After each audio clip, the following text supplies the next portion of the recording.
Okay, makinig. Naglalaro kayo ng mga kaklase mo at nakita mo na nandadaya ang isa sa mga kalaro mo. Ano ang gagawin mo? O, nakita niyo daw, habang naglalaro, nandadaya ang isa sa mga kalaro mo, dinadagdagan yung point nila. Ano ang gagawin niyo?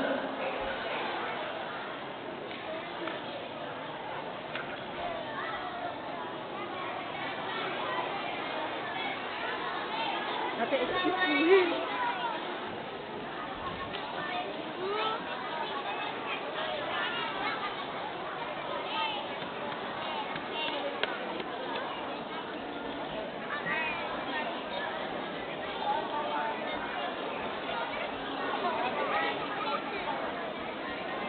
Kaya sabi niya, gagalingan daw yung game. No? Gagalingan ka niya. Okay, thank you. Are you done with it? Can we go to the fingers? Next, champion. Can we